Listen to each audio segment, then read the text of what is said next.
यहाँ उपस्थित सभी वडीलगण, युवा साथी, माताएं, बहनें, सभी को मेरा गुलगुलान, जय जोहार, आपकी जय, स्वकथा पितरों की जय, प्रकृति की जय और जय भील प्रदेश।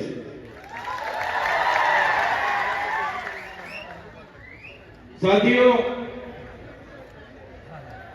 माना जाता है कि करीबन 60 लाख साल पहले मानव सभ्यता का अस्तित्व इस पृथ्वी पर हुआ। 50,000 साल पहले मानव का शारीरिक और मानसिक तौर पे विकास हुआ। करीबन 10,000 वर्ष पहले इस पृथ्वी पर कृषि का शुरुआत हुई।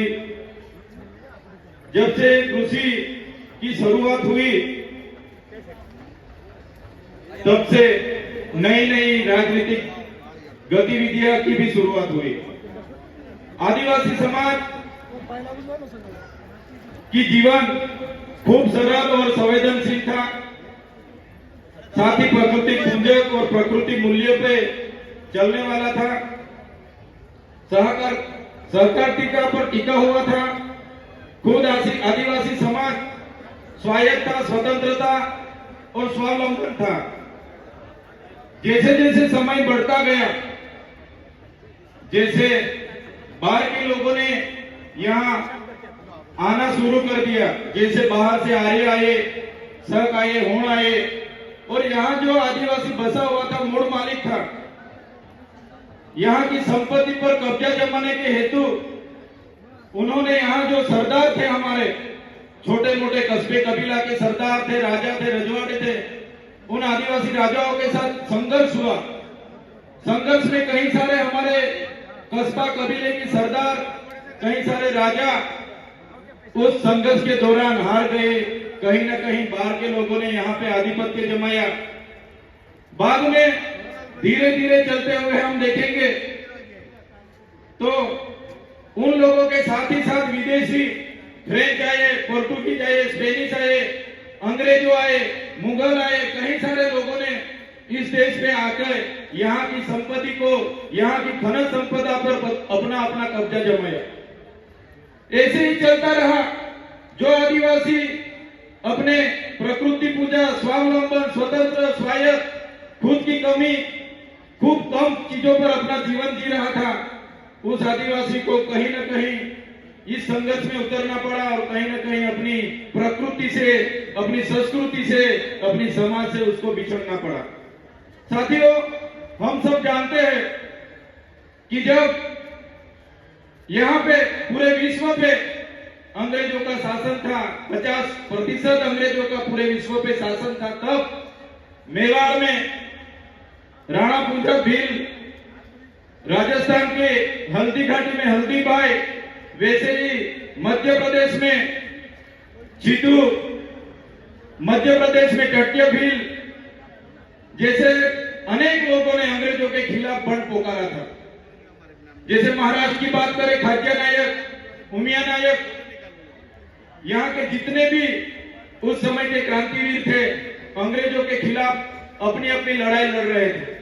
हमारे गुजरात की बात करें, कोटला मेहता, केसरी सिंह जैसे लोग वहां भी क्रांति कर रहे थे। ऐसे ही सभी लोगों ने क्रांति की, अपनी अपनी जगह पे जितना हो सके उतनी क्रांति की। जैसे कि मानकर धाम की बात आती है, गुरु गोविंद जी की अगुवाई में वहां संत सभा मिली और 1913 में हत्याकांड हुआ। 1500 भी ज्यादा लोग की यहाँ वहां शहीद हो गए। इतनी सारी देश की आजादी में हमारे लोगों का योगदान रहा। देश आजाद हुआ 1947 में। देश आजाद होने के बाद तब तो माना जाता था कि देश आजाद हो गया, लेकिन जो लोकतांत्रिक सरकारें इस देश पे शासन पे आई तो अंग्रेजों की जो भी कानून व्यवस्था थी वही कानून नीतियां चलती रही। तो साथियों, देश तो पूरा आजाद हो गया, लेकिन फिर भी आदिवासी समाज आज भी अब खुद गुलामी महसूस कर रहा है। आप और हम सब जानते हैं, कई सारी पार्टियां बनी, कई सारे धर्म संप्रदाय आए, कई सारे संगठन बने, लेकिन अपनी अपनी संख्या बढ़ाने के अलावा किसी ने भी कुछ नहीं किया। सबसे बदतर परिस्थिति इस देश में कोई किसी की होगी तो हमारे आदिवासी समाज, जो मूल निवासी समाज बोला जाता है, मूल मालिक समाज बोला जाता है, इस समाज की इस देश में हुई है। साथियों, जब इस देश में विकास की बात आई, जब इस देश में बड़े बड़े बांध बनने लगे, खोदान होने लगे, बड़े बड़े कारखाने बनने लगे, रोड बनने लगे, नहरें बनने लगी, रेलवे बनने लगा, सरकारी आवास बनने लगे, तो सबसे ज्यादा किसी को विस्थापित किया होगा तो भारत देश में आदिवासियों को विस्थापित किया है। आज भारत देश का 1,40,00,000 लोग आज विस्थापित हुए हैं। खुद प्रकृति के साथ जीते थे, अपनी संस्कृति थी, अपनी समाज के साथ रहते थे, फिर भी आज 1,40,00,000 लोग अपने समाज से छिन्न भिन्न हो गए। आज मूल मालिक की परिस्थिति कैसी हो गई है? आज मूल मालिक को मजदूर बना दिया गया है। आज भारत देश की बात करें, 80% आदिवासी आज भी गरीबी रेखा के नीचे जी रहे हैं। 80% लोग आज भी गरीबी रेखा के नीचे जो जी रहे हैं वो आदिवासी है। साथियों, पूरे देश में आज खनिज संपदा की बात करी जाए तो सबसे ज्यादा खनिज संपदा जो आदिवासी एरिया में है, 80% खनिज संपदा अपने यहाँ होते हुए भी आज आदिवासी को मजदूर बना के इन सरकारों ने रखी है। तो साथियों, आदिवासी एकता परिषद यही सिखाता है कि आदिवासी कौन था, कहां से आदिवासी आए, क्या हुआ। तो आदिवासियों का इतिहास बहुत पुराना है। आदि अनादि काल से यहाँ रहने वाला हमारा आदिवासी, इतने सारे देश की आजादी स्वतंत्रता संग्राम में हमारा योगदान रहा, देश के विकास में हमारा योगदान रहा। जहां भी जरूरत पड़ी हमारे लोगों ने अपनी जमीन दे दी। आज आदिवासी 50% आदिवासी के पास अपनी खुद की जमीन नहीं है। आज देश में 8% आदिवासी बस रहा है, लेकिन आज देश में 1% भी जमीन आदिवासी के पास नहीं है। साथियों, ये मूल मालिक की हमारे देश में ये हालत इन सरकारों ने बनाई है। तो साथियों, यही बात हम करते हैं और आज भी यही बात इस मंच से करेंगे कि जिस तरह देश में हमारी परिस्थिति हो गई है, कितनी भी सरकारें आएगी, हम भी आएंगे, जीतेंगे, एमपी बनेंगे, एमएलए बनेंगे, मंत्री बनेंगे, जितनी भी पार्टियां आएंगी, जो गैर आदिवासी की पार्टी होगी वो रिमोट उनके पास रखेगी, हम मंत्री तंत्री या कुछ भी हो जाएंगे, लेकिन आदिवासी की बात रखने के लिए कोई हमारे सामने नहीं आने वाला। साथियों, हम मन से हर बार कहते रहे, आज भी यही बात दोहराएंगे कि हम जिस इलाके से आते हैं वो आदिवासी इलाका है। हम अपनी आदिवासी एसटी सर्टी से अनामत रिजर्व बैठक से एमएलए बने हैं। तो जब भी हमारे समाज के लिए लड़ना होगा, जब भी हम हमारे समाज के लिए बोलेंगे, जब भी हम हमारा भील प्रदेश के लिए बोलेंगे और हमारी पार्टी जिस दिन हमें रोकेगी उस दिन हमारी पार्टी के लिए हम पहले रिजाइन करेंगे। साथियों, आदिवासी का उत्थान, आदिवासी का उत्थान, आदिवासी का स्वायत्त राज होगा तभी आदिवासी का उत्थान होगा। आज आदिवासी एमएलए एमपी बने हैं, लेकिन जो मेन पोस्टिंग है, सीएम है, वो आदिवासी नहीं है। ट्राइबल एडवाइजरी की कमेटी आदिवासी के नहीं है, यहाँ के अधिकारी एनजीओ हमारे आदिवासी के नहीं है, इसलिए आज आदिवासी के बारे में कोई सोच नहीं रहा है। साथियों, आजादी के 78 साल हो गए। आज सरकार अमृत काल मना रहे हैं, अमृत महोत्सव मना रही है। आज सरकार कह रही है कि विकास हो गया, विकास हो गया, विकास हो गया।